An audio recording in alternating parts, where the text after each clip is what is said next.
Donc, 3 saisons, effectivement, que vous guidez nos anges, maintenant que vous organisez des rendez-vous professionnels. Globalement, comment s'est déroulée cette saison? Plus dur que les autres, plus facile? Cette saison était un peu plus compliquée déjà parce que New York, c'est une ville assez compliquée au niveau d'enjeux. On a eu un temps très mauvais. Ouais. On a tout eu en fait. On a eu un tremblement de terre qu'ils n'avaient pas eu depuis des années. Tremblement de terre, tempête, vendetta, 3 trucs. Et une vraie vendetta. Et il y a eu la vendetta. Donc c'est assez compliqué. C'est vrai qu'on vous a vu pour la première fois vous énerver. Sur les 2 premières saisons, vous étiez vraiment adorable. Vous étiez le parrain, mais un peu le grand frère. Vous étiez là pour les soutenir. Et là, tout d'un coup, il y a eu un ras-le-bol. Je vous avais jamais vu comme ça. Hein, il y a de quoi. Ouais, non, mais il y a de quoi, mais on n'avait jamais vu Fabrice qui garde toujours son self-control, toujours nickel devant la caméra. Et là, tout d'un coup, vous pétez les plombs. On regarde juste l'extrait avant d'en parler. On y va.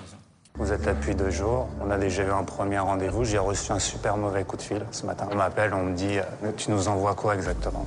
Aujourd'hui, on a prévu... Non, laisse-moi parler. Moi, j'ai basé cette aventure sur un truc simple, c'est le respect. Si jamais vous venez dans le truc pour buzzer et pour vous amuser, sincèrement, vous pouvez rentrer. Je ne ferai pas d'efforts avec ceux qui ne veulent pas travailler. Il y a beaucoup de gens qui rêvent d'être à leur place, beaucoup de jeunes qui voudraient avoir cette chance, et cette chance, elle doit se mériter. Alors on précise que c'était juste après que Anaëlle et Stéphanie passent un casting complètement loupé pour devenir mannequin, donc devant un agent. Et ça, c'est normal.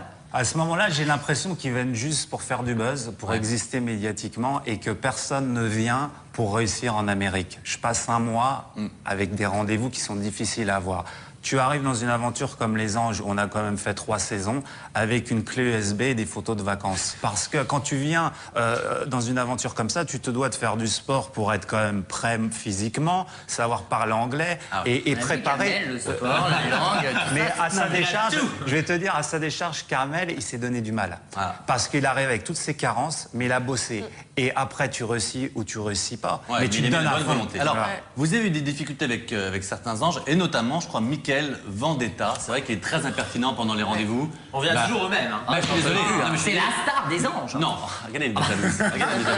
C'est nous les stars. Il n'y a pas un plateau sans la Michael. Ben non, mais lui, il va nous le dire effectivement, si voilà, il était avec lui tout le temps, ça c'était difficile. Mickaël, paradoxalement, c'est un garçon que j'aime bien. Ouais. Au grand paradoxe de beaucoup. Maintenant, Mickaël, c'est une histoire très simple. Quand il vient dans Les Anges, il se situe pas.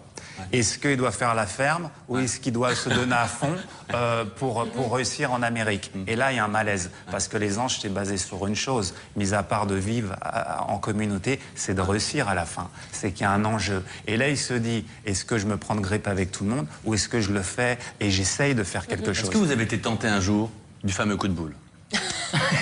Le fameux coup de boule, oui. Voilà, merci. Mais aussi, il y avait aussi une autre optique, c'est que j'avais aussi un droit dans cette saison. Ah, c'est vrai, cette année, vous aviez un droit particulier, je crois, un droit de vie ou de mort sur les candidats, c'est ça? Oh non. Toi, le patron, quoi. Et est-ce que vous avez décidé que quelqu'un doit partir? J'étais très proche à certains moments. Est-ce que vous avez viré quelqu'un avant la fin? Vous le verrez à la fin. Ah, mais peut-être.